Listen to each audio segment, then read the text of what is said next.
In today's economy, cash flow is tight and families are held captive to high interest rate credit card debt. What people don't realize is how they structure their current mortgage can significantly reduce these problems. At Churchill Mortgage, you'll get a free analysis and learn how to eliminate credit card interest rates, lower bills, and start taking control of your budget. Get started at churchillmortgage.com. This is a paid advertisement. NMLS ID 1591. NMLSconsumeraccess.org. Equal housing lender. 1749 Mallory Lane, Suite 100, Brentwood, Tennessee 37027. Waiting to buy a home? The Churchill Mortgage team says now is a great time to buy. Waiting could be a costly mistake because when rates drop, new home buyers will flood the market, driving up home prices. Go to churchillmortgage.com for your free analysis and see how home values can outpace rates to help you build wealth over time faster. This is a paid advertisement. NMLS ID 1591. NMLSconsumeraccess.org. Equal housing lender. 1749 Mallory Lane, Suite 100, Brentwood, Tennessee 37027.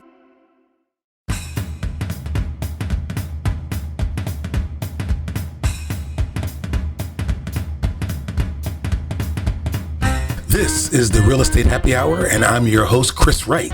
It's a fun place where we talk real estate, pop culture, and what's trending. Hey, I might even give you some good advice, so grab yourself a drink, sit back, relax, and take a listen. Unless you're driving, of course. I'll see you guys on the other side.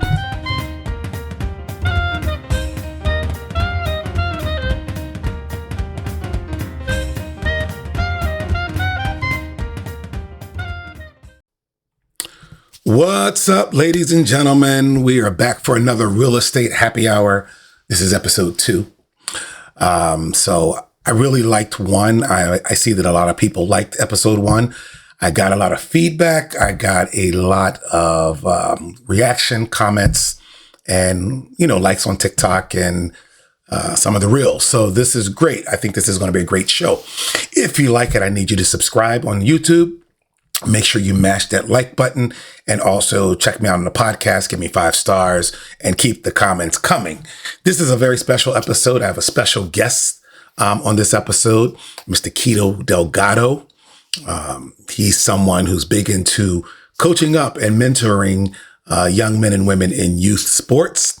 But we will get to that later. But he is one of our guests today. It's daytime. I'm recording this. So it's still happy hour, but I'm having a Dunkin' iced coffee. I'm not a big iced coffee person, but I wasn't in the mood for hot coffee. But in the spirit of happy hour, I do want to talk about a drink, tequila. I want to know what's your favorite tequila and what some of your favorite tequila drinks. Make sure you put those in the comments. Let me know your favorite tequila drink. I like Hornitos and Herradura. And Herradura, if you don't know, that's the tequila with the shoe horn on the bottle. And I also like Añejo as the type of tequila I like. But if you like tequila, let me know. I like mine or prefer mine just on the rocks. I don't like to mix it. I don't like tequila sunrises or any other type of tequila mixed drinks. So just give me my tequila on the rocks. I like to sip it. All right. So let's jump right into my real estate topic for today. Real estate. And I want to talk about home buyers with limited resources. Everybody out there believes it's the American dream to buy a house. So everybody wants to buy a house, whether they're really ready to buy a house or not, or if they have saved the proper amount of money to buy the house, if their credit's in order to buy a house.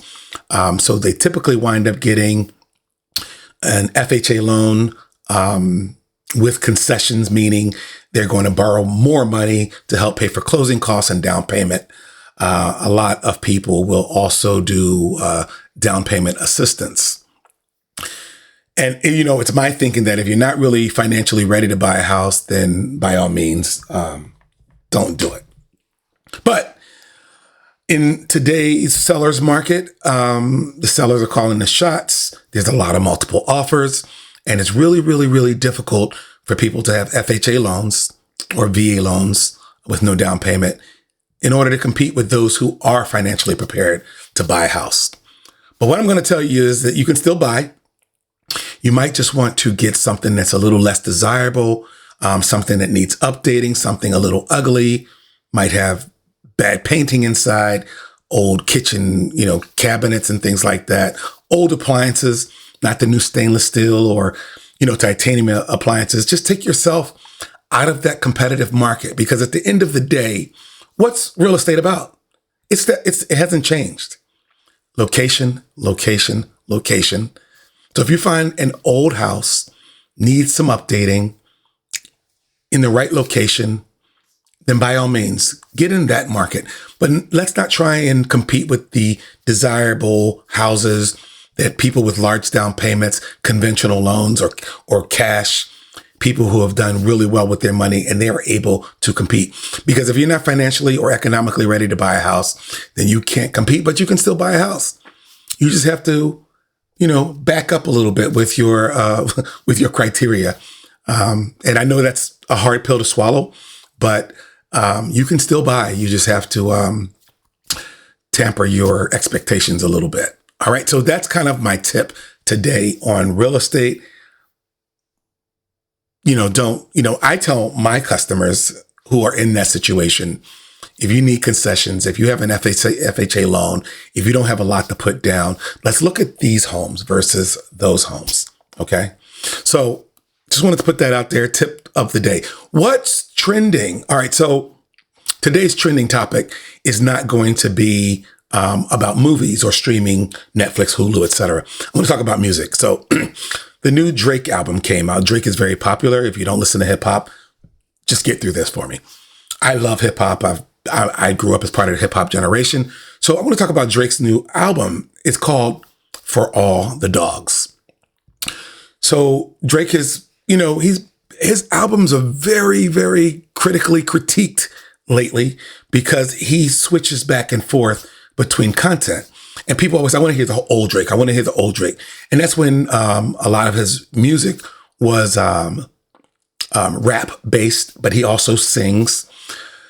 And this current album is called For All the Dogs. So I got to take a really good listen to it over the weekend. I was mowing my lawn, Drake in my ears, and I was watching a lot of TikToks and social media. I don't like it. He's singing too much. It's not really for the dudes. When you think of the title For All the Dogs, you think he's talking about for the guys. This is an album for the guys. I made this for the men. All right. And then when the men listened to it, they were like, nah, it's not for guys, because the album is called For All the Dogs. All right. I'm going to be a little profane here, little street. But when he said that, he really meant for all the bitches. Sorry, but that's what he meant. But he's not going to make that the title of his album. But he really made this song for girls, for women, for ladies. Okay? Not for bitches. Okay? And the reason I say that, because as I listen to it more and more, I'm noticing that he's singing to girls. He's singing about, his pimp game, how he treats women, what women should expect. He even put SZA on the number one song on the album called, I forgot, it was something about sliming on you or something like that. I can't remember. But anyway, and then at the same time, he's putting guys on game on how you should treat women. He made an album prior to this one called Her Loss last year. So that one was for the guys, and this one is for the women. Her Loss is for the guys, and this one, For All the Dogs, is actually for women, but he didn't want to say, for all the bitches. And then he made an album prior to Her Loss called Honestly Never Mind. And that was kind of for everybody, particularly probably the LGBT community. I liked it, but it probably wasn't for me, but I dug it because I love dance music, and that's kind of what it's for. So shout out to Drake. New streaming album came out a few weeks ago, but I gave it a whole listen. Listen to the album from first track to last, and it's pretty good. Also trending, we lost Matthew Perry. Matthew Perry was on Friends, has a lot of fans, 54 years old. According to the news, it was a drowning. But I believe we're going to find out more about that. Not to say I don't want to disparage or put some bad, mojo on the death. Right now, it's just a time to honor him and just say, rest in peace. thoughts and prayers go out to his family. We're missing a good one. All right. So he's known for his role on Friends.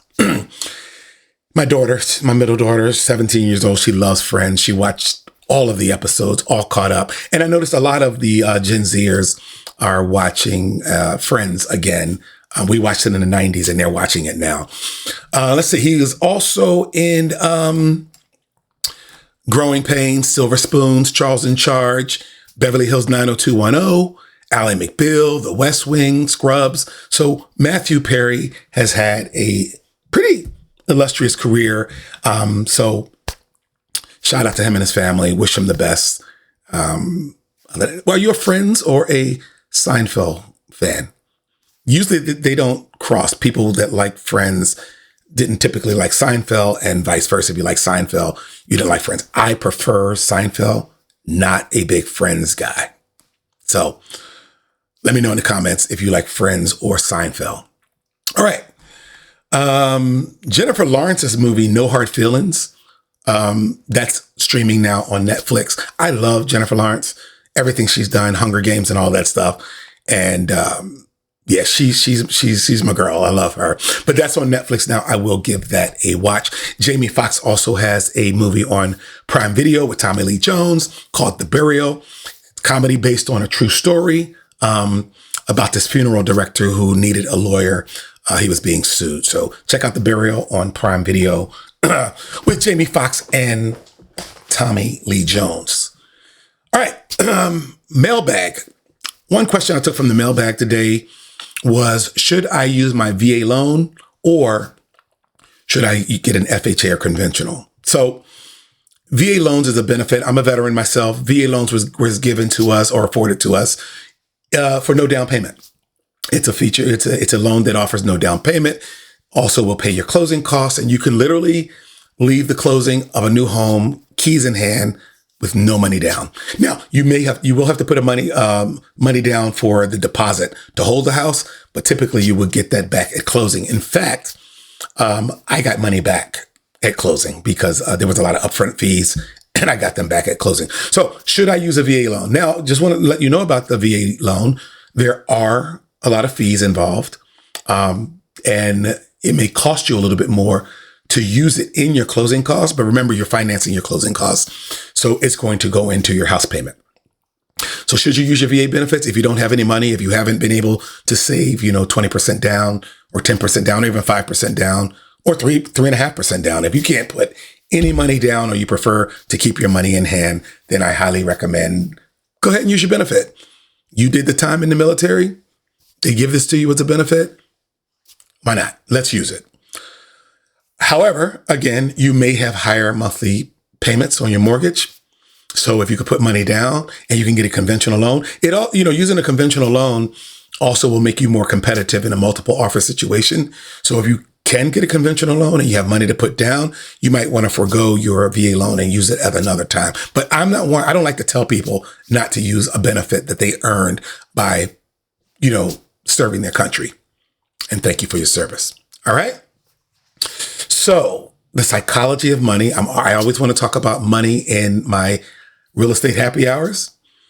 So this one is about how you were raised and when you were born has a direct correlation to how you view and use money. Let me explain what I mean. My parents were Depression era parents, which means 1929 through like 1935, America went through a depression. And those people became very frugal. They also distrusted banks. They distrusted Wall Street. These are the people that keep money at home. They're afraid that one day I'm going to go to the bank, the doors are going to be locked, and I won't be able to get my money. That happened to people during the Great Depression. All right. So those type of people just are very distrusting of institutions, of banks, of politicians, of Wall Street stockbrokers, and all that kind of stuff. They like to save their money at home. They like to save their money in shoe boxes, or you might have heard under a mattress. Those people also didn't believe in debt. All right. So if you're talking to people who are, older, Depression era, they hold on money very, very tightly. The dollar, some people made $1 a day during the Depression. They made $7 to $10 a week, so they held on to it very tightly. But what happened was they raised children, and they treated their children like that. Cooked big pots of soup. They made money stretch a long way, in other words. And those kids hated living that way. All right. So they said, when I grow up and I make money, I'm going to do what I want with it. I'm going to buy sneakers and clothes and jewelry. YOLO. You only live once, right? So Depression era children, which I am, we were very loose with money. We had no financial literacy whatsoever. We didn't save properly. We filed bankrupt. We frivolously just spent money. We went on vacations. We didn't save. We lived paycheck to paycheck, month to month. All of us were like just one paycheck away from poverty or getting on welfare. And a lot of Depression era babies found themselves on welfare. So that's what I mean when I say how you were raised, when you were born, is directly related to sometimes how you view money.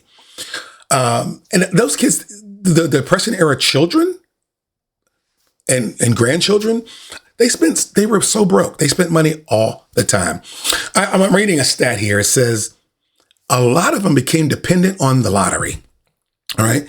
They spent more money on lottery tickets than we spend on movies, video games, music, sporting events, and books combined.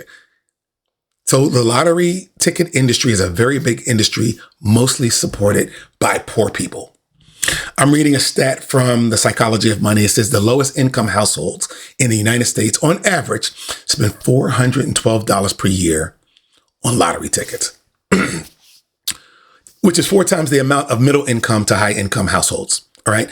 And one of the main principles of financial literacy says that you should have an emergency fund of $1,000 at all times. You never know when that emergency going to come up, need new tires, need to replace your water heater in your basement, all that kind of stuff.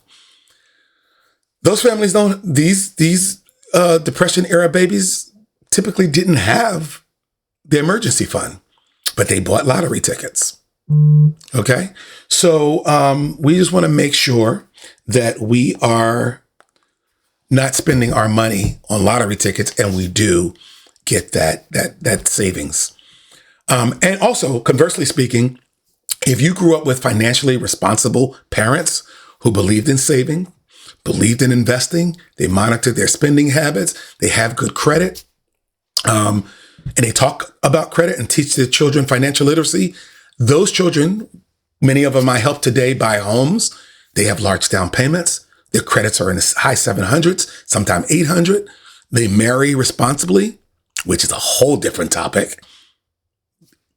Do you think about finances when you date? I don't want to get into that right now. We can talk about that on another show when we're talking about the psychology of money. But some people actually look for who's going to be their significant other based on how they view money. All right. But me personally, I did not grow up with financial literacy. And it got me in some very precarious situations, got me in a pickle many times. I made really good income in all of my jobs from the military on, but I still lived paycheck to paycheck because I spent it. I knew another one was coming. Military, by the way, can get you in a bind like that, get you in a crunch because you know you're getting paid again in 2 weeks, the 1st and the 15th. So you just spend all your money from the 1st. And some of those guys, some people in the military, they don't have any money from the 10th to the 15th. And they'll just stay in. They don't do anything. They'll eat Cheez-Its for dinner, cereal. And then on the 15th, they get paid again. YOLO. Do it all over again. All right. So that's how I was. I was very responsible with money. I was a Depression era baby. And I was very irresponsible with money. And I'm going to tell you all about my money debacles on another show, just to let you know that. I plan to be very transparent, very vulnerable, and tell you how they hurt me. So hopefully it doesn't help. But we gotta break the cycle. No matter how you grew up. If you grew up financially responsible with financially literate parents who taught you, then don't break that cycle. But if you came up in an era where your parents weren't responsible, or they didn't teach you about money, and you decide, I'm gonna go ham. If you don't know what ham is, some of you know. And you're gonna go ham and just spend all your money all the time and not save, you need to break that cycle. All right. So one thing we're going to get into our guests, because this show, the Real Estate Happy Hour, we cover all segments of life because my customers, my clients are from all segments of life. We're going to cover life. We're going to cover culture. We're going to cover family, children, work, relationships, because I build those kind of relationships with my clients. All right. And one of the big topics is youth sports. Youth sports. My daughter is a college athlete, and she played sports from 7 years old. Started out as a cheerleader at 6 years old. No, she decided that's not me. I'm athletic. And no shade on cheerleaders. My youngest girl, my 10-year-old who loves gymnastics, she wants to be a cheerleader. It's a very athletic, a very competitive field. They travel all over the country, things like that. But my daughter played basketball, volleyball, and her primary sport is softball. So we did travel leagues, school leagues, CYO basketball, all that. And one of the people who helped her when she was getting ready for college was my next guest, Kito Delgado. And Kito is, he's a podcaster, has a podcast called Full Ride. It's about college recruiting. He educates student athletes and the high school athletic departments on the ins and outs of recruiting. So Kito did coach my daughter, and he coached her on how to prepare for college, everything on how to use your guidance counselor, questions to ask coaches on college visits, how to search for scholarships and grants. Most importantly, how to interview for schools. Because of social media, a lot of our kids today don't know how to talk face to face with people. They don't know how to interview for a job. They don't know how to prepare for making that college coach impressed with you that he says, I want that kid. So no matter what your academics are, they like you so much and they like your family so much, they're going to help you figure out how to get in this school. So, Kito was very instrumental in doing that for my daughter. So most recently, I rediscovered Kito on TikTok. Waiting to buy a home? The Churchill Mortgage team says now is a great time to buy. Waiting could be a costly mistake because when rates drop, new home buyers will flood the market, driving up home prices. Go to churchillmortgage.com for your free analysis and see how home values can outpace rates to help you build wealth over time faster. This is a paid advertisement. NMLS ID 1591. NMLSconsumeraccess.org. Equal housing lender. 1749 Mallory Lane, Suite 100, Brentwood, Tennessee. 37027.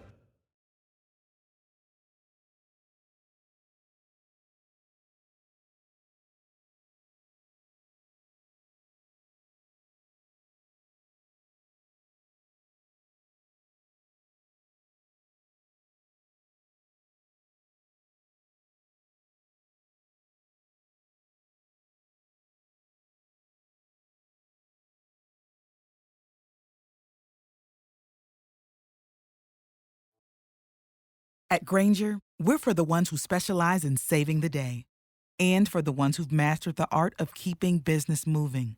We offer industrial-grade supplies for every industry with same-day pickup and next-day delivery on most orders, all backed by real people ready to help. So you can get the right answers and products right when you need them. Call, clickgranger.com, or just stop by. Granger, for the ones who get it done. And he covers a wide array of topics on TikTok: sports, pop culture, family, Black culture, and even the streets. He even talked about food, which prompted me and my wife to do a video about Raoul's, I hope that's how you say it, but Raoul's pasta sauce.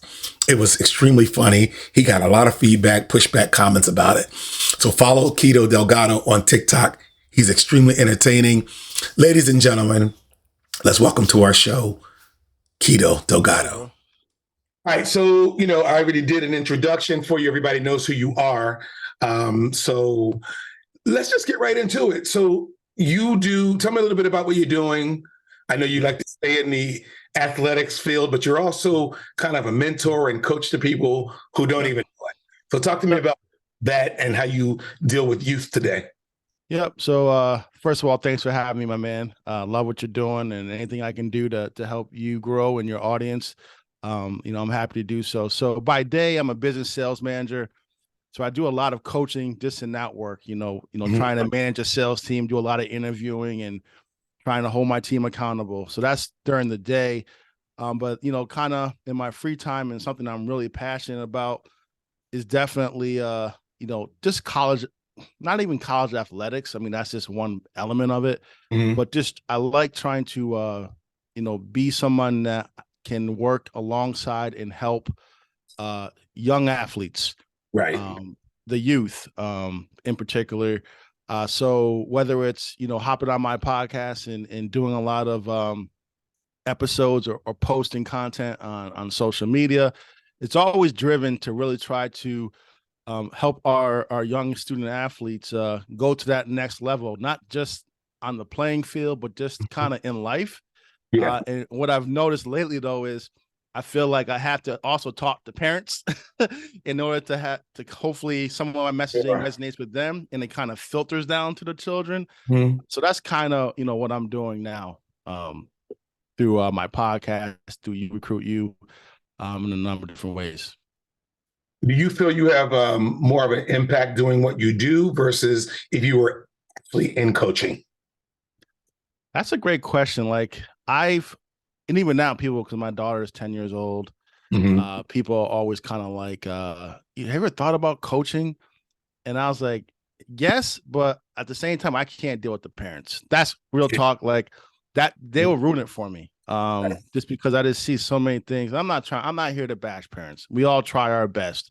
I love, if you're doing your best and you mean well, like I got nothing but love and respect for you. But still, like just as a dad watching the games and like just how intense people are, it's just like, all right, I don't want to, I'm not trying to put myself through that. So now I just feel like, you know what, I can have a big impact, because when you're coaching a team, whether my daughter plays lacrosse or if it was football, maybe you got 50 kids on a team. Certainly each year you're touching those 50 kids, but now, like, I believe it or not, Chris, like I'll have families who have been listening to my podcast for the last 2-3 years, and now their kids are going off to college. Like that's also really cool because they said, we've been listening to you so many times. We followed your advice, and now our kid is in college and they're thriving. So we just thank you so much. So Bro, you don't even really know. But here's the thing. You drop your jewels and like you don't even know the impact you have on kids after you're done, because not all parents circle back and go, oh my God, Kito, thank you so much. My daughter is blossoming. I know you spent a short amount of time with my daughter, and my daughter was a pandemic college person. So we you and I broke off our relationship from helping her because they didn't know what they were going to do with athletes in 2020. Whether the seasons were going to start, whether they were even going to start school on campuses. That was a crazy time. That was a crazy time. So, but you don't know the impact that you had. And I'll tell you now, since you're here, but she was less afraid to talk to coaches. She was less afraid to express her opinions in groups.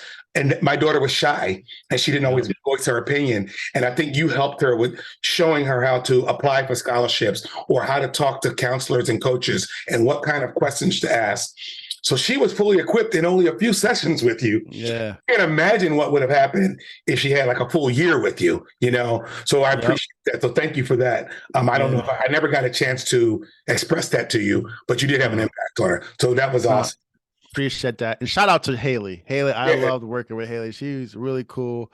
I'm sure she's crushing it now. So no, and believe it or not, full disclosure, you were like one of the very first families I even worked with. So it was actually, even though it was short-lived, it was still very helpful to me. And I still to this day remember driving out to your house and meeting you and the whole family. So that was great, man. Yeah, that 2020, man, that's nuts. We visited college campuses and couldn't even go in buildings. That's nuts. I mean, we had to walk around the campus with the coach, and she's like, "That's the athletic building. That's the auditorium. That's that." Like, that's how those visits went. So anyway, I want to talk to you about some other things in sports in general and ask you how it's affecting our youth.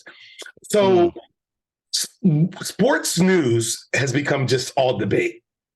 And I see you do some TikToks on how some of the debaters are just getting out of control. Like they're getting personal. They're saying like, horrible things about athletes. Some of them have never played a down on a field, right? But Yep. how do you think that affects the athlete in their play? Like, what it changes the expectation of what they're going to do when they're actually on the playing field or on the court, because they're worried about what someone's going to say about them. Yeah. So I will say, I always try to speak on things that I'm knowledgeable, that I have firsthand experience on, right? Mm-hmm. So, I ended up playing, I graduated, I got done playing. The highest I went to was college sports. Fortunate there. But I did all that before there was social media, and I certainly wasn't good enough because part of it is in order for you to be criticized, you got to have some serious game. You have to be somebody. Right. What does Salah say from the Jets? He's like, if you don't got haters, you ain't popping. Well, I wasn't popping, so I was no Shador Sanders. I was not like some. So part of it is you got to look at it as a compliment. Like, but hold on, you're not giving yourself enough credit. Oh no, I did my thing. Don't get me wrong. I'm just saying, like, you were the best in your in high school and all that. Yeah, but I'm just saying, like, the reason why I'm saying this is, when you say how's it impacting the kids and all that, what I'm saying is I can only imagine, right, what it is like, because I didn't have, like, I played at a small high school, and then even in college, 1AA football is competitive, but like we didn't have ESPN in our games. There was no Twitter. So I never as an athlete experienced this. So I can only guess. And I just think we just live in an attention seeking society right now where it's all about attention. Like, I honestly don't think a lot of these guys even believe half the stuff they're saying on television. Like, I really can't. You know what I mean? Like, it's so out of pocket. And so it's to me, as just a former athlete, seeing retired athletes, like recently retired athletes, who know what it takes to get to that level, go so far to disrespect someone, to call somebody garbage or trash, ass, as Shady McCoy would say. It's just like to me, it's just whack. That's the word I kind of use all the time. It's like, this is lame, it's whack. So I don't know how the athletes deal with it. I just think that it takes a certain level of focus. You have to be thick-skinned. And if my daughter, for whatever reason, because she plays, I mean, who knows, but if she ever elevated to that level, I think my whole approach to her is, I think you got to, as a parent, you got to invest in a performance coach for your child. I'm talking a mental performance coach or like a therapist. Like, real talk. Like, they have to how else are they going to be able to deal with and manage with all this criticism? Like, look at Simone Biles. Amazing athlete, right? And I'm so proud of her for like stepping away. Like, she was getting criticized. I was like, no, do you, sis? Like, I wish I saw you get the goal and all that. And I wish the haters didn't get to, pop off the way they did. But to me, I was like, you know what, this is brave. And I think, so now as a dad, I immediately thought, okay, how can I try to, if this ever were to happen to Melina, what role can I play in trying to support her? So to me is, an ounce of prevention is worth a pound of cure. So let's try to figure out a way to. That's a good point. That is an amazing point about getting your child into therapy for two reasons. Early, because one, they're going to be affected or could be affected. You know your child better than anyone. So you know how they react to criticism, how they react to feedback. So if you could get them into therapy or psychotherapy early, where they don't see it as a problem. So someone's like, oh, you see a shrink? You know what I mean? You're like, yeah, I've been seeing a shrink since I was 6 years old. I'm good. Yeah. Right? But guess what? And I don't want to cut you off, but it's like saying, is this like you send your kid to the doctor twice a year for their physical or once a year, whatever it is, the dentist twice a year for their cleaning. It's all about prevention. It's not like you're not sending them to a doctor and hoping they find some sickness, right? You're hoping that, hey, go there and we can catch it before it happens, and let's be proactive. It's literally the same exact thing when it comes to, I've already made in my mind. It's like one of those things I'm not thinking about. Like, we are enrolling our daughter in it. Yeah. But to your point, so it's like, okay, we're going to prepare her. We're going to give her the tools. And then to your point, which I love, it's more about letting her know, Melina, listen, this is no different than you see your pediatrician, going to, as you get older, the gynecologist, whatever, dentist. It's just part of your routine. And if you keep playing sports, you're gonna probably have a lacrosse, personal trainer or a basketball. your shooting coach. Same as that thing. We got to make it that way. So the kids realize, like, yeah, okay, this makes sense. Like, you don't have one? Like, let me give you a personal story. Yeah. Billy's freshman year was the best freshman year you could have. Nominated for this, MVP, SUNYAC Player of the Year, like on fire. Sophomore year, she had the sophomore jinx. She couldn't duplicate that same type, and it affected her mentally. And she just got so deep into her head, she just want to forget her sophomore year. She was like, "That's not going to be my junior year. I'm out. It's all gone." But it was tears. It was crying, gnashing it. I said, "You got to talk to your coach. This is not something a parent can help you with. You need to talk to your coach. Tell them how you're feeling. Get some coaching help." And she did. Cried to her coach, but she had that sophomore slump. I don't like to call it sophomore jinx, but it was just like, you can't ride the wave of your rookie year. Like, even in professional sports, some people who win rookie of the year, the next year they come out, they're just not good. You know what I mean? So so it's just a matter of, it's one of those things that she went through, and it's over. But you're right, we didn't seek therapy, but they might have helped. You know what I mean? Yeah. I just think, I'm a big believer. Like, so I work at a company, and this is not a plug for what I do, for work. I promise you, I'm not gonna make this commercial, but what we do is I work at a company that you outsource your payroll, you outsource, your HR functions. So, I'm a big believer, not even in my personal life, outsource as much as you possibly can. Just to save yourself some time, right? Save yourself time and energy. But then also just you outsource things to people who do things better than you can. Yeah, so 100%. So as parents, we have to humble ourselves at times. Like, listen, I want to be there as much as I possibly can, for my wife, obviously, but then and my daughter. But when it comes to like the mind, there's certain things that are gonna happen that I'm just not prepared for. I'm not gonna have the right words to say in that moment. Exactly. I don't have the strategies. So I'm like, screw it. Like, okay. You're dad. Yeah. I'm not different from dad than coaches. Yeah. So I'm just like, I can't, if Melina comes to me for a certain issue, like, sometimes I need to outsource it to a therapist, or I need to outsource it to a doctor, or whatever the case may be. That's all it is. You got to outsource sometimes. So I think, parents, we spend, and I say we because I'm part of that culture. Like, we spend so much money on, sports and equipment, bats, gloves, whatever, travel, all these expenses. But then when it comes to like the most important thing in my mind, other than physical health, is your mental health. There's no investment in that at all. Exactly. So good segue. Good segue. I'm going to give you an opportunity for people who only see 60-second clips talk about travel sports, and why you think the way you do about travel sports, AAU, the whole nine. Elaborate on it a little bit. So, because people go, this fool, what are you talking about? I get him in the comments. It's hilarious. I love it. No, but you don't know what you're talking about. You don't know what you're talking about. I'm like, I push back on you when you explained it to me. I totally get it, but I want other people to hear your thoughts on travel sports. I firmly believe in, one of my favorite sayings that my dad taught me growing up is time and place. Right? There's a time and place for everything. Right. So I really just apply that to travel sports. I do believe once you get to a certain age, you absolutely, if your kid loves the game, not just loves the game, because even if they love the game, I think the key question you got to ask is, okay, is when you graduate high school, what do you want to do after you graduate high school? Right. And you can't, like, even saying to them, hey, do you want to play softball in college, or do you want to play football in college? No, that's a leading question. You got to say, hey, it's your senior year, baby.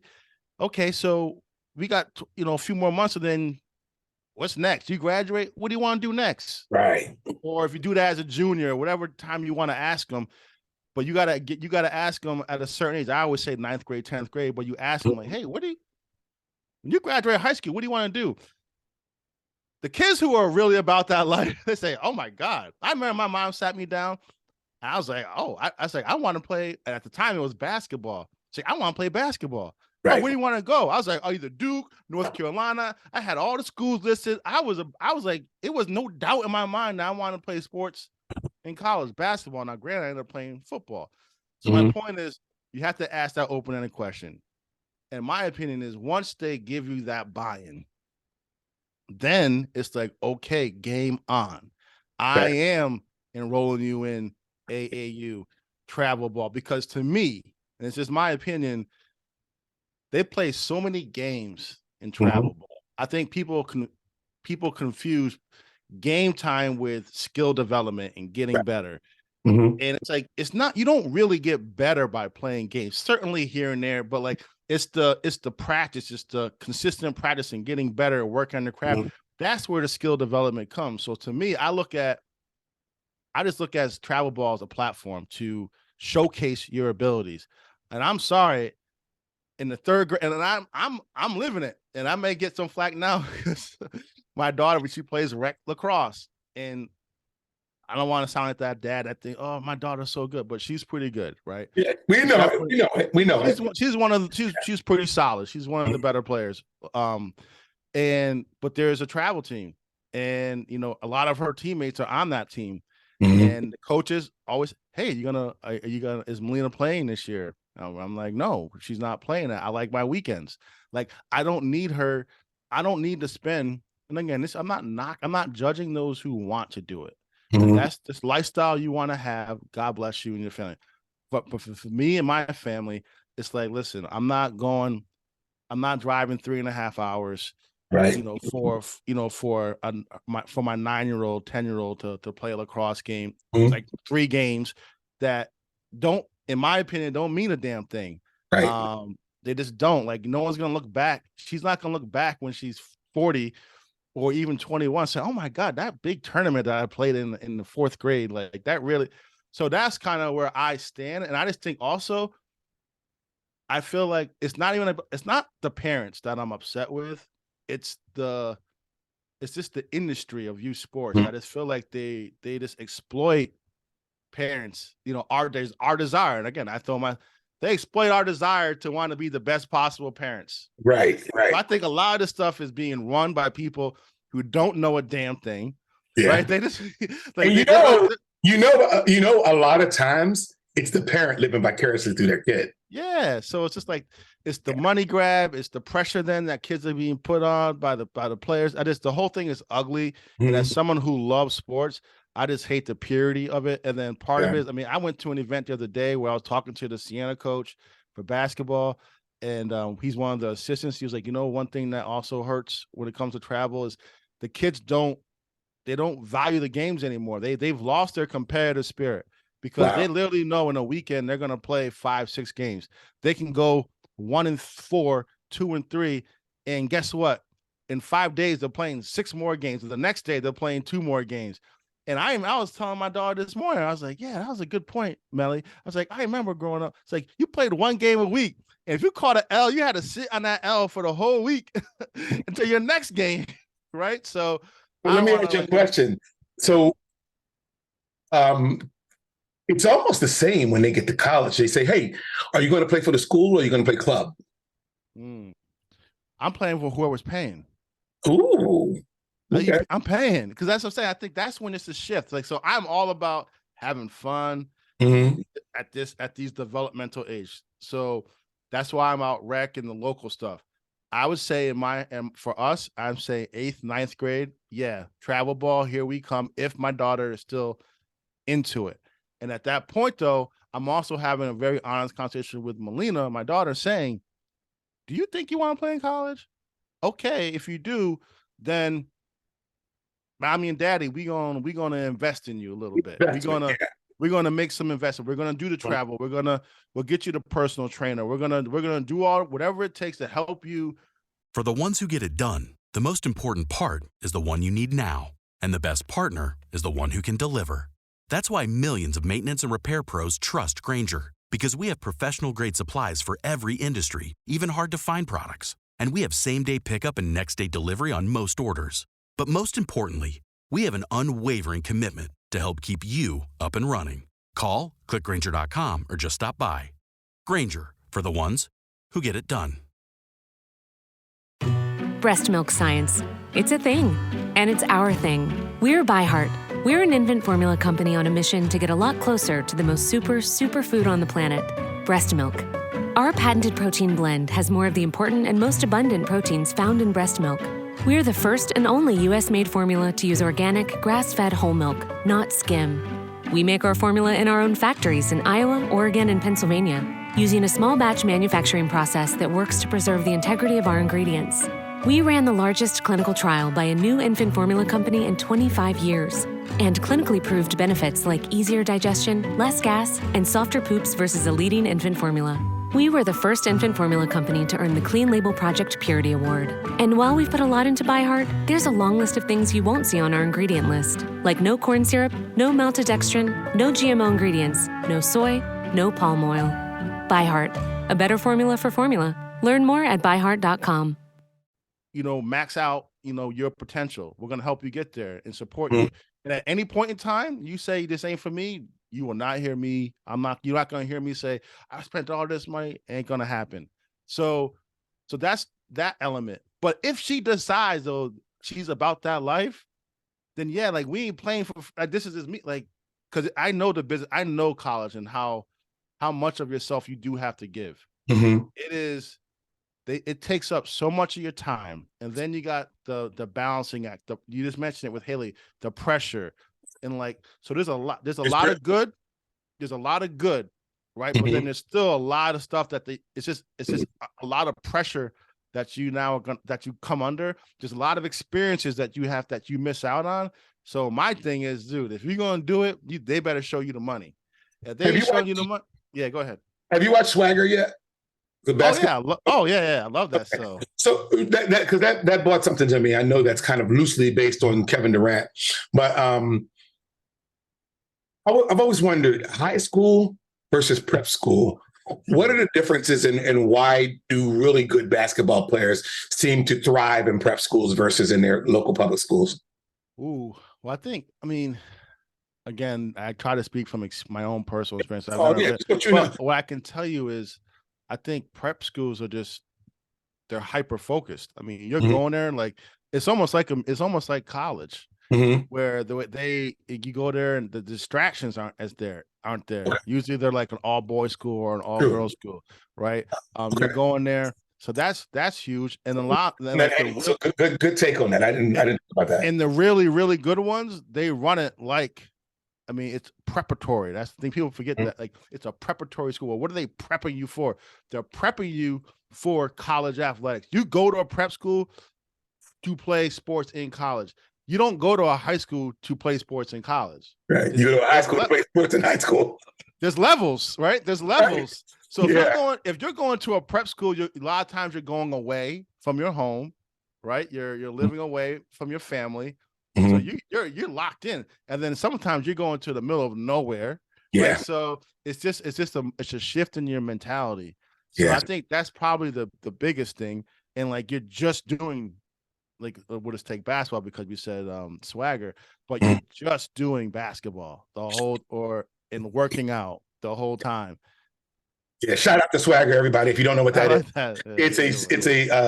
it's a series on Apple Plus, and it's loosely based on the high school career of Kevin Durant in the DMV or the DMV, DC, Maryland, Virginia area, and DMV don't mean motor vehicles. So. It doesn't. Yeah. So I want to talk a little bit about D1, D2, D3 college. High school athlete, they all get caught up on watching Saturday football, Saturday basketball, March Madness. They want to be in it, but they're not good enough. And usually, right? I mean, we're being honest. I remember it was so when my daughter was a junior in high school. All of her teammates were talking, I want to go D1, I want to go D1. And locally, we had one girl from Boston Spa, last name Anna Gold, shout out to her, came from Boston Spa, plays for Duke.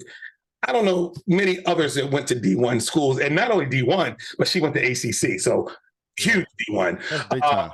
And starts, and was player and rookie of the year. So she was really good, but that's what she did, that's her deal. But my point is, one of the coaches had a contact at Siena, because Siena is D1, right?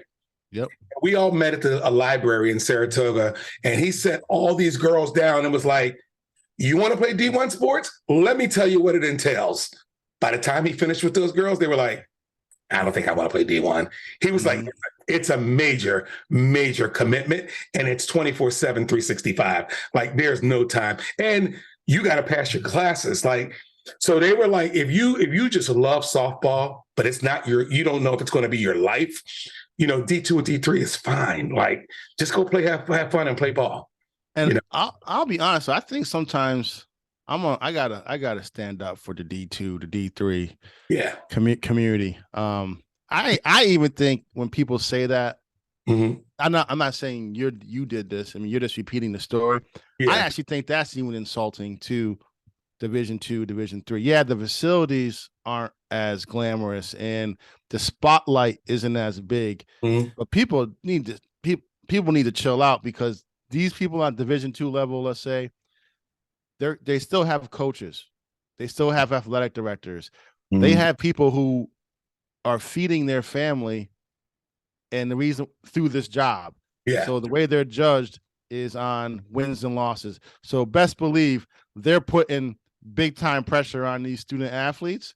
They're they're demanding a lot of them. Good point.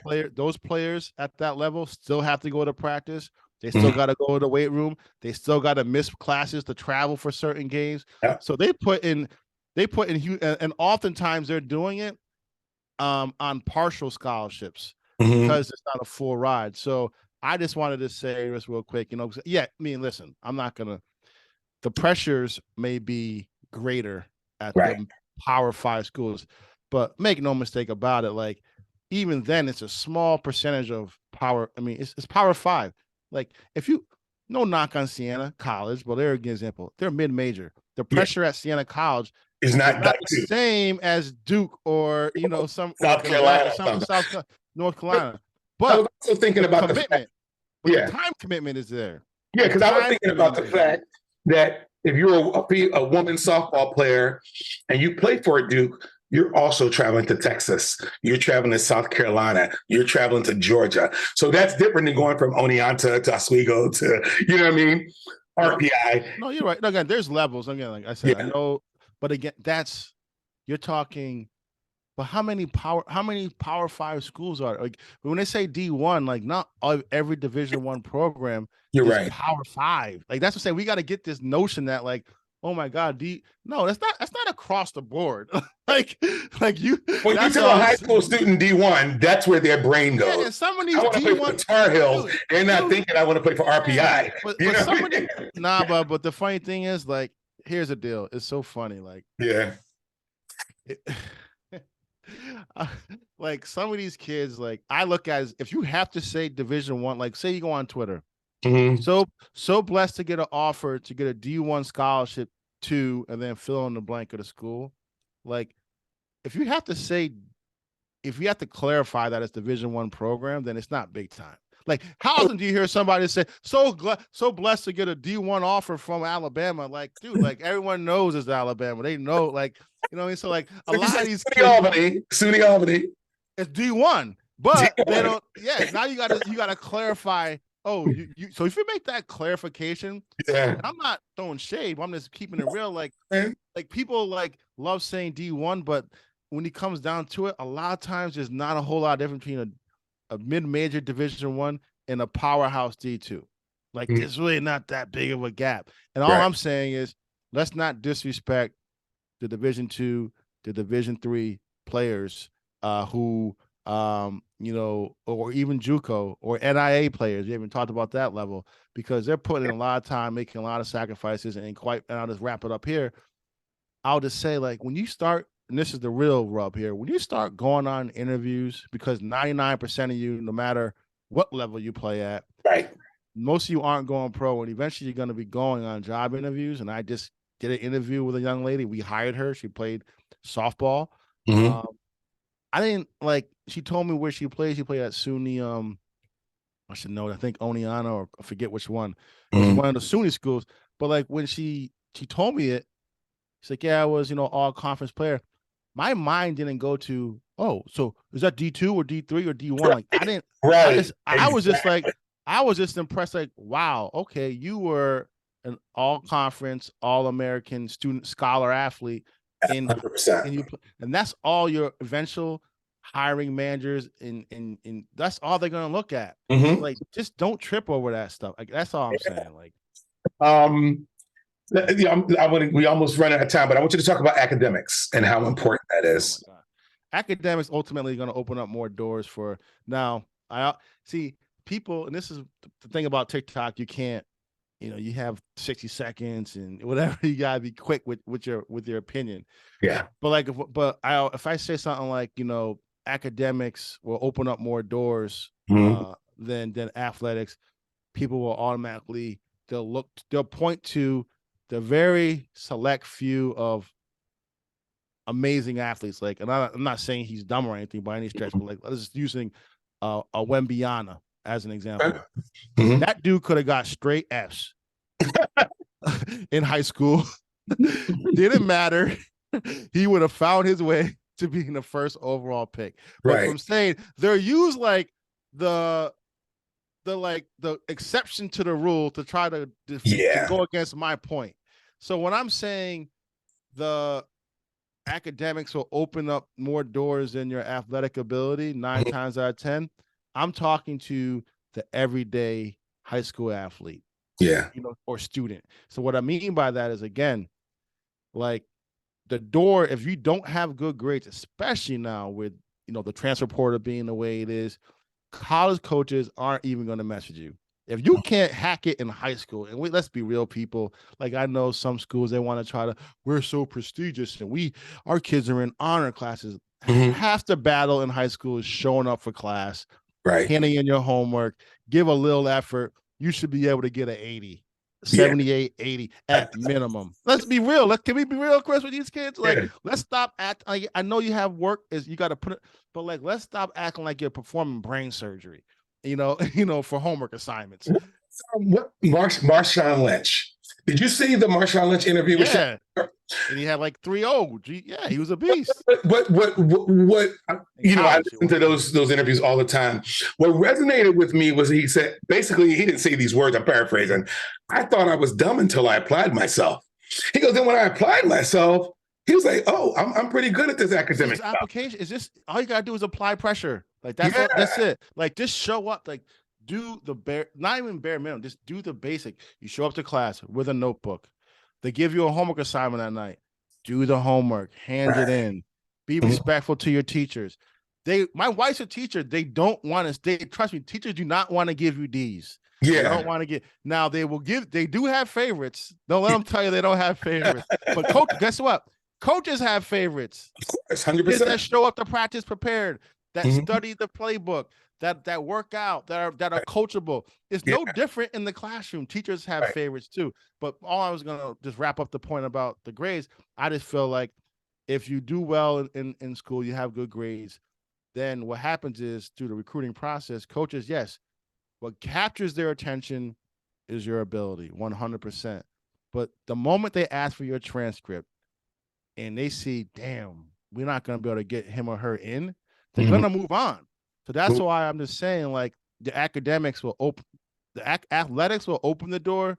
But I promise you, whether you can walk through that door, it's going to be reliant, again, for 99% of you, because, again, the Wembyanas, the Zion, some of these dudes that are one and done, okay, don't put them in the mix. But for the average student athlete, it's all about academics. And if you can't be eligible, they're going to move on from you, and they're going to go recruit other kids. I want to ask you 3 more questions, and then we'll be done. I'm here, man. I got you. Those 16 to 20-year-old leagues, like Overtime Elite, are they considered semi-pro, or are they pro? And how do you get in them? If I'm a 16-year-old and I want to play for one of the elite, how do I get in those type of leagues? Be good. All right, it's invite only, bro. Like, it ain't no.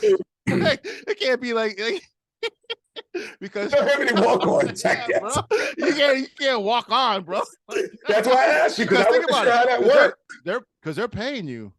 They're paying you Right. $100,000 or whatever it is. Mm-hmm. So you're the product. So they're looking at it as, okay, listen.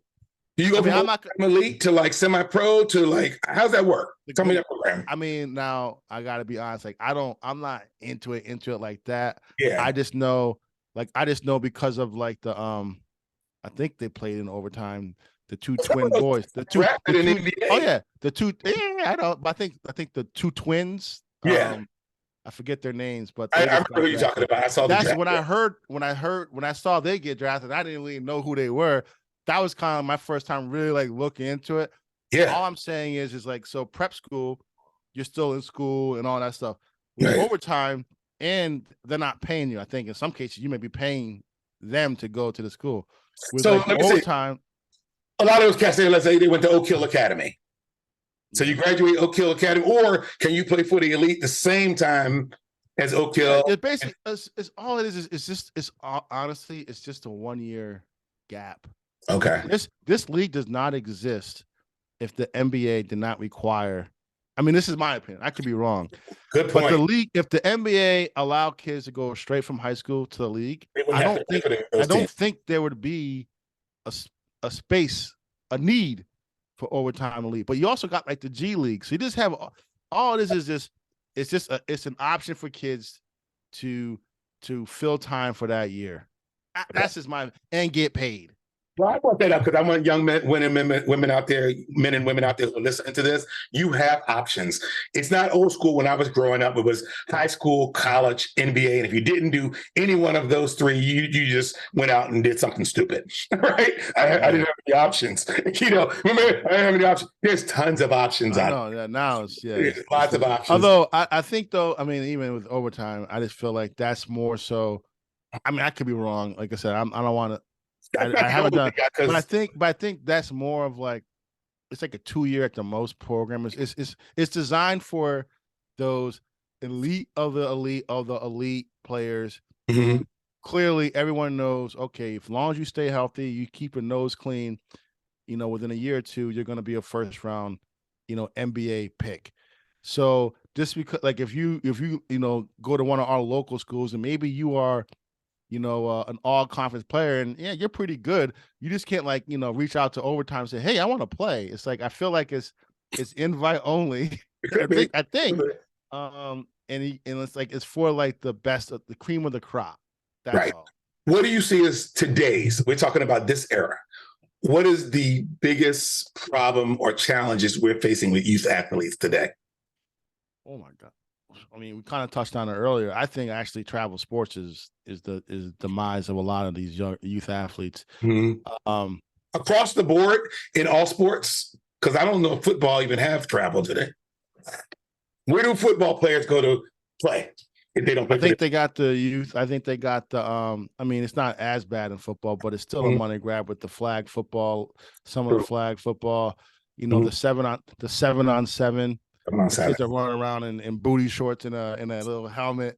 But again, you see all the highlights, and there are certain kids there who are about that life. They're nasty, right? Mm-hmm. And certainly this stuff is helping them out. Okay. But then a lot of those kids are there, and they're just there because to fill up, because it's a money grab. But even still, though, that's football. Maybe even if you want to say that's not as bad as the rest of the sports. But basketball, lacrosse, soccer, football, it's just my biggest threat is, and I could be wrong, but I just feel like it's too much. And this is someone who loves sports. There's too much of it. Year round, now if you're a kid who's just super busy, and one season you're playing basketball, one season you're playing, lacrosse, one season you're playing soccer, you're just constantly busy rotating. I'm all for it. That's what I want to see. But if you're a kid and I see it a lot, and I'm not, so I want to be respectful because just in case some of the parents who I know who do this, but they don't know you're real though. You straight up. We have these conversations all the time. But I will just say I have a real problem. I'll just tell you a quick story. I went to my niece's softball game last year. Yeah. I was so pissed I was pissed off. I was disappointed because I go to the game and like half her team's not there. And then the other team had to give them some of their players in order for them to have a full team. So I'm sitting there with my brother-in-law, and it took me a while to kind of realize it. I'm like, yo, how come half her team got different? They're not matching. What's going on? What's going on here, bro? He's like, oh yeah. Well, half of her team, they're playing a travel softball team. I knew you were gonna say that. Yeah. And they're playing in, they're playing somewhere in Maine, whatever the hell the game was. It didn't even matter. I was so furious because like I think we're so focused on like the sports and like the how whether it's burnout and all that's all. I mean, we can go on and on. The money grab, the burnout, everything. But the unintended consequences of stuff like this, teaching our kids that you can start something and not finish it. It's teaching our kids that it's okay to put yourself first over others.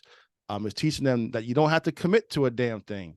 Right. Like how are you going to miss a game or how are you going to miss practice on this team because you got to go over and play practice or a game on this team? Like, I just don't like it. So, and again, this being someone who knows that most of our kids, most likely even my daughter, aren't going to be playing any kind of professional sports. Right. Eventually, you're going to be either an entrepreneur, you're going to be an employee, you're going to be a parent, whatever. They're just learning terrible lessons. And people always talk about, oh, kids today are so different. I'm like, it's not the freaking kids, man. It's the parents. The parents are so out of pocket in some of this stuff. And that's my thing. And I'm on a tangent here, but like that's one of the things I feel like is the biggest problem with youth sports is that it teaches like it's the things that we aren't thinking about that like really, like I said earlier. For the ones who get it done, the most important part is the one you need now. And the best partner is the one who can deliver. That's why millions of maintenance and repair pros trust Grainger, because we have professional grade supplies for every industry, even hard to find products. And we have same-day pickup and next-day delivery on most orders.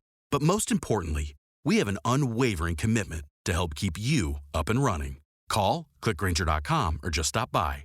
Grainger, for the ones who get it done. At Grainger, we're for the ones who specialize in saving the day and for the ones who've mastered the art of keeping business moving. We offer industrial-grade supplies for every industry with same-day pickup and next-day delivery on most orders, all backed by real people ready to help. So you can get the right answers and products right when you need them.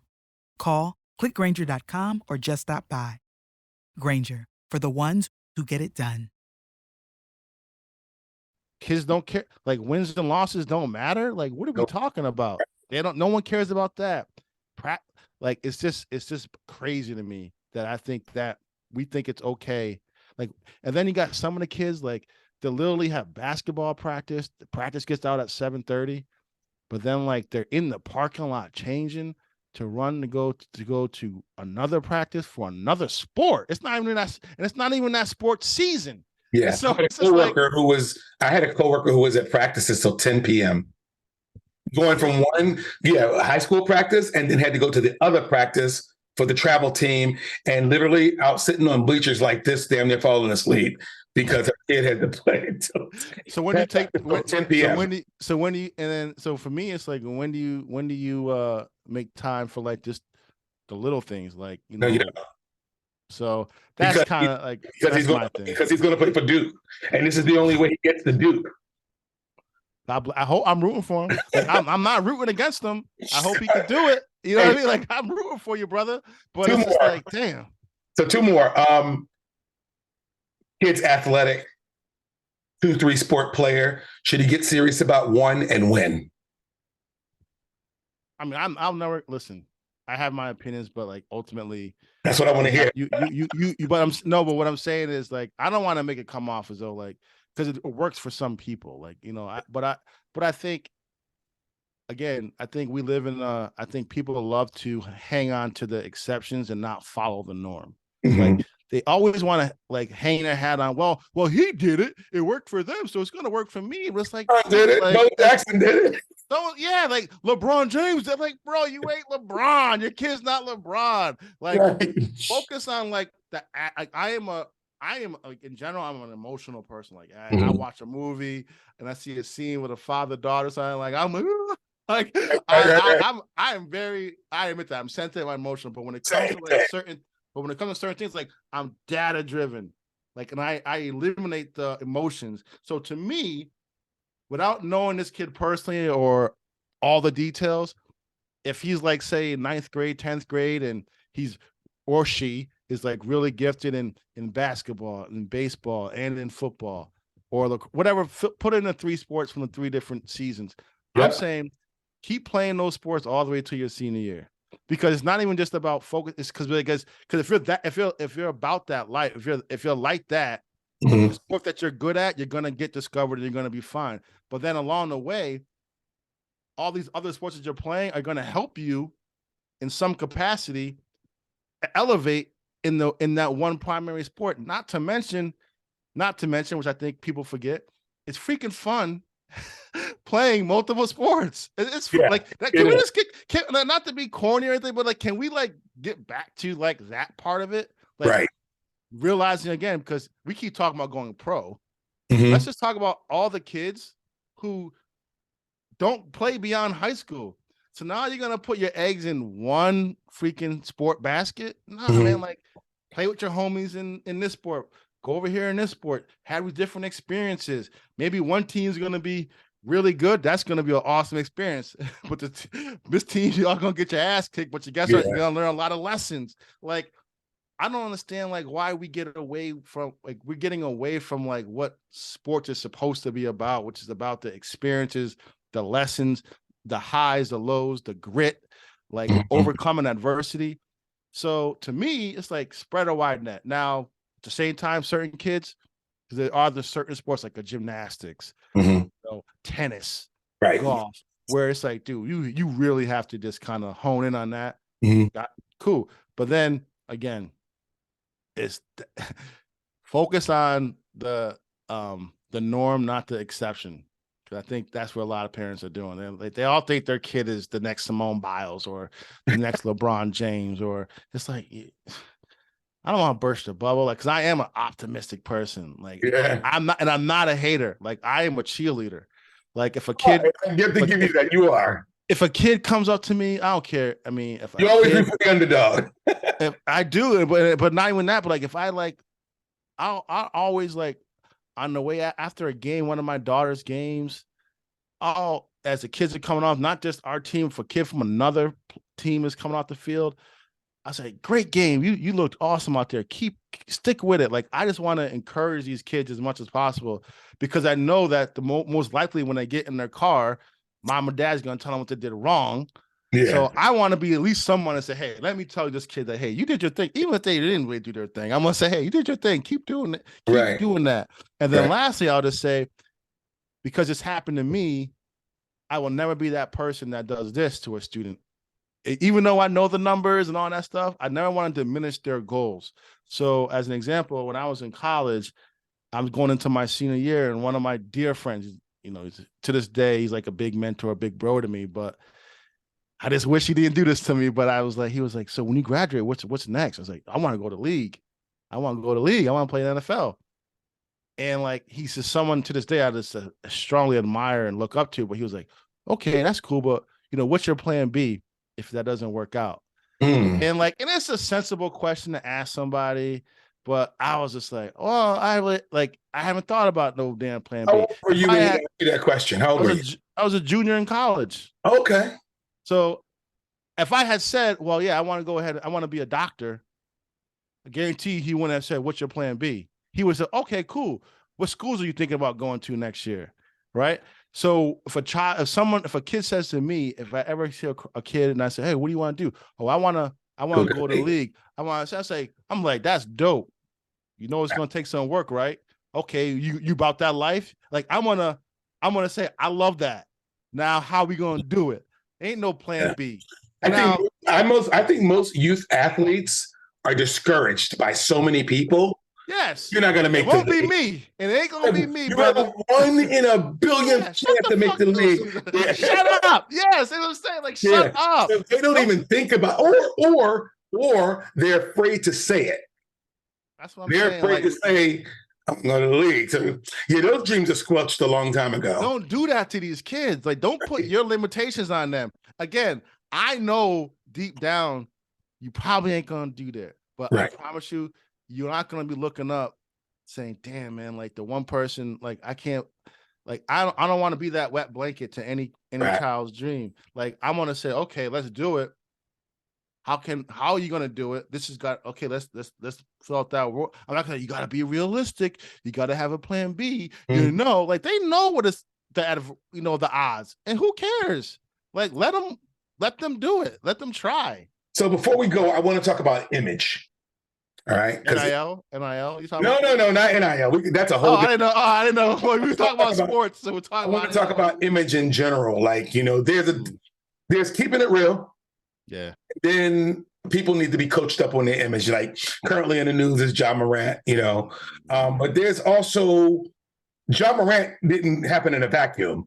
That happens across the country where people. Maybe they just aren't coached right, they are mentored right, or they're idolized so highly that no one gives them the right guidance. You know what I mean? So where and how do we teach our young youth? You know what? You're about to be in front of a lot of cameras. Like one thing, and I know there's the big Jordan, LeBron. I love LeBron James because I like the way, and he makes mistakes. He has missteps, right? He's human. Yeah. But from 15 years old, he was in front of cameras having press conferences. On the mic, he didn't have the best grammar at the time. Still don't, but right. But I don't even my dog. I don't know if he had a PR coach and when that started, but I just think all of the moment you're going to be in front of cameras, you got to teach image because you can grow your audience. I give you a perfect example. Michael Jordan is not just selling the most sneakers because he's a good businessman. No. He's always maintained a good image. And was transcending. Yeah. Right? He wasn't always the hero in the Black community, but he was transcending. He had, all right, well, what I'm losing here, I'm making up here, right? Yeah. There are just some people that are just going to sell sneakers to the Black community. Yeah. Well, first I'm going to go back a little because I kind of threw a little dig at LeBron about the grammar. Shout out to LeBron James. My man, I love Bron. I really do. I have so much respect for that brother. So I don't want to throw no shade at all.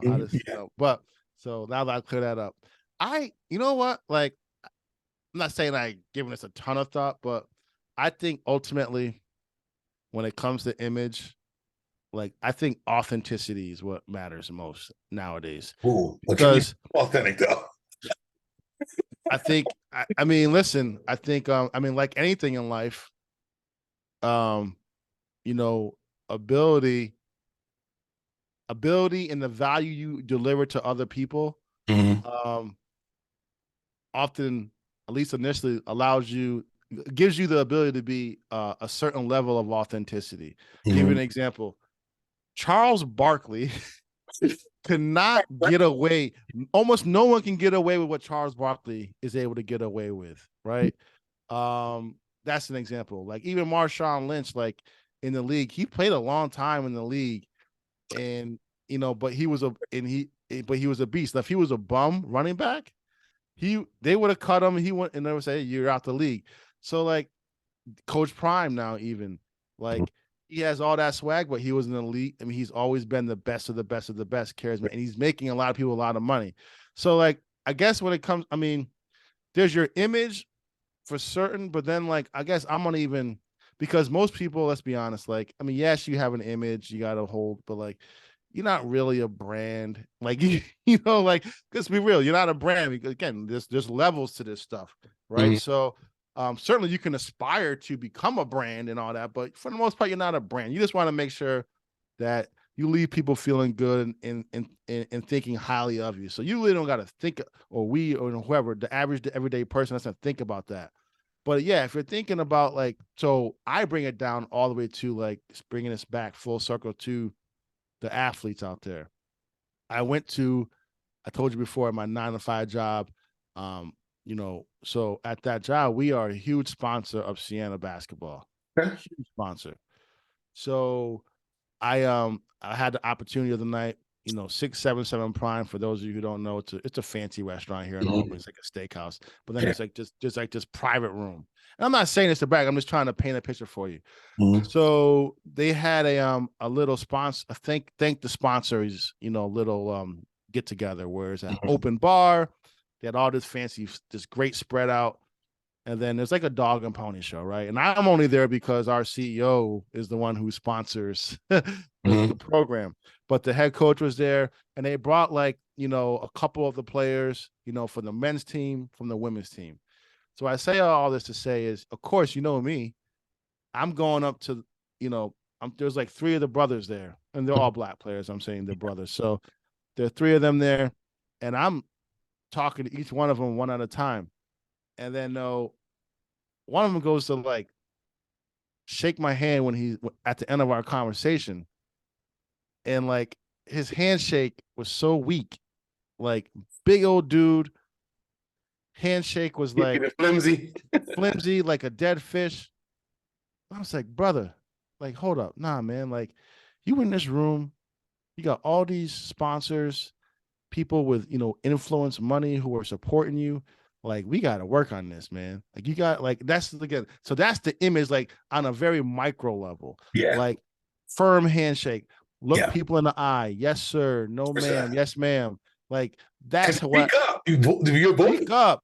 And and then don't half the time, I'm gonna get it. I'm 44, man. I understand. I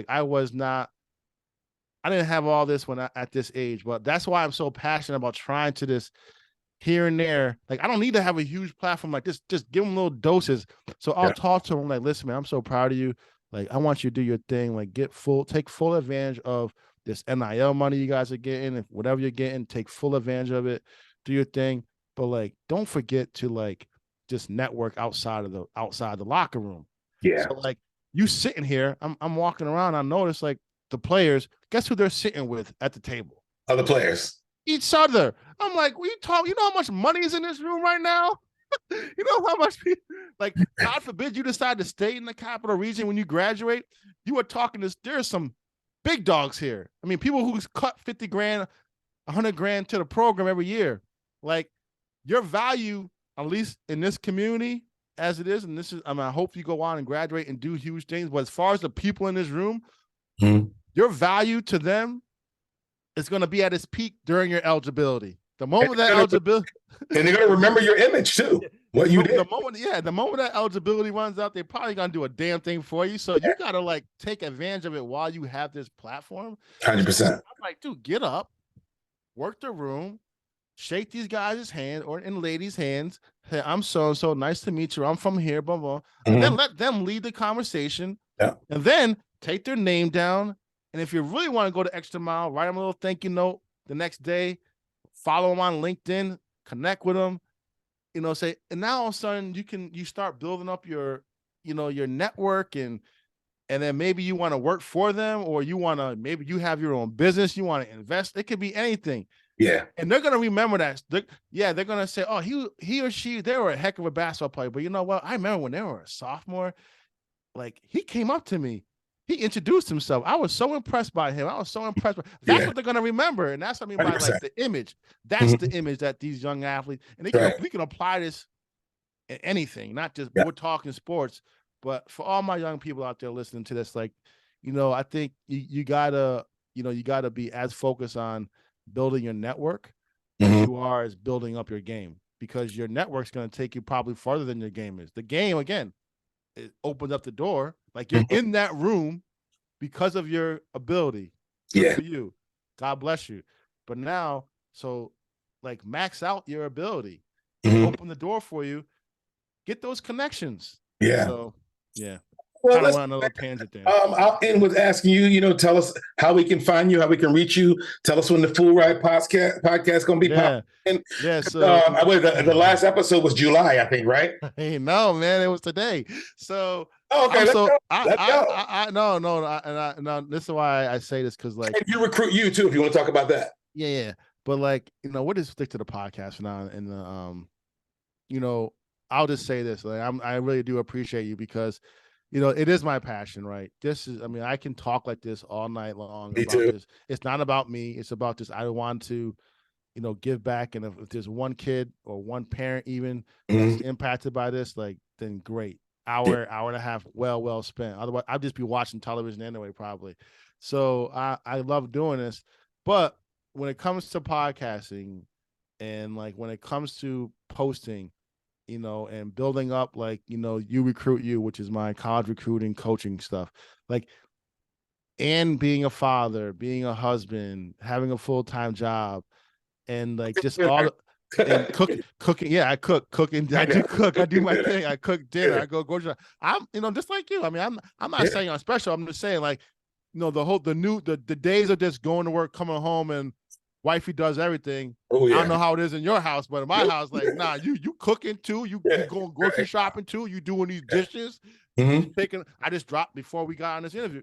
I dropped my daughter off at practice. So like, and then as soon as I get off, I'm out to make dinner. So right. But my point is, so I say this and I'll wrap it up. I know I'm kind of going on a tangent here, but I so much appreciate you because, like, you're like the third person in the last 2 weeks or so, to your point, because I kind of did a couple of episodes over the summer, and then I kind of fell off on it.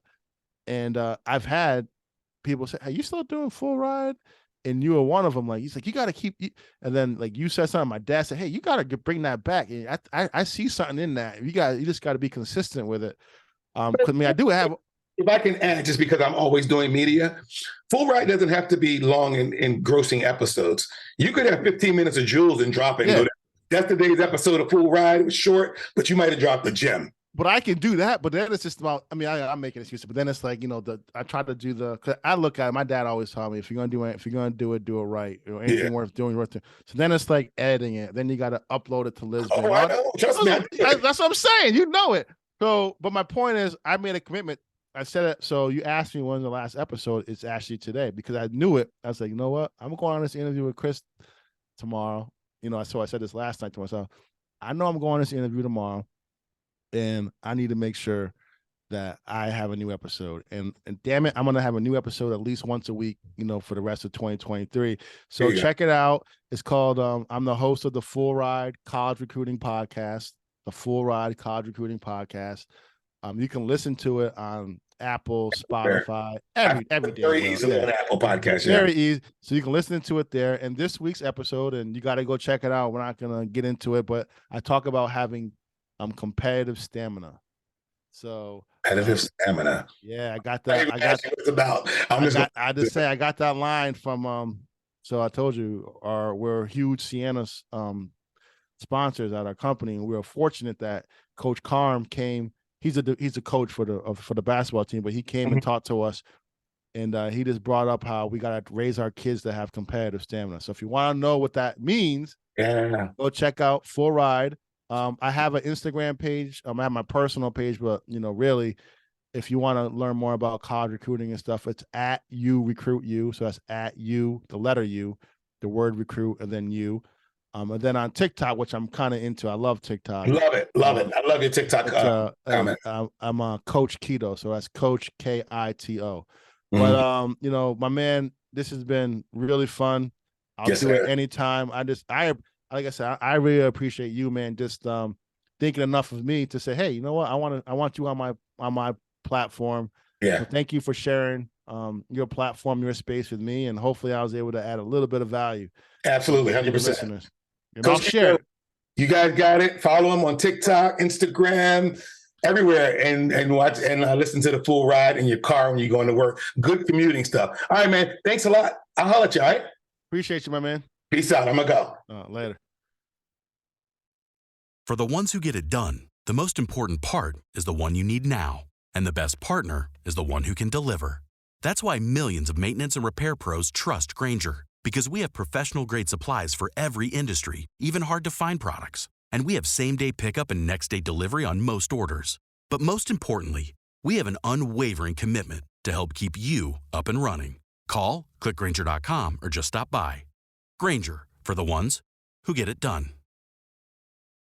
Are you struggling to lose weight and keep it off? Tired of wasting time and money on starvation diets that lead to more frustration and stress? If there was a weight loss solution that could actually work for you, would you try it? Then head to Golo.com. I'm Steve. I lost 138 pounds in 9 months on Golo. I'm Amber. I've lost 128 pounds with Golo. If you're ready to take back control of your life, head to Golo.com now and see how Golo can work for you. That's Golo.com. My sleep is way better. My inflammation has gone way down. Golo saved my life. I was way overweight. That's what sent me down the path. I wanted to make sure and live for my kid. I have literally tried everything. I was on the verge of getting gastric bypass surgery, and I saw the Golo commercial, and it was the last thing I tried because it worked. Join over 2 million people who found a better way to lose weight with Golo. Your healthier and happier life begins at Golo.com. That's Golo.com. Again, Golo.com.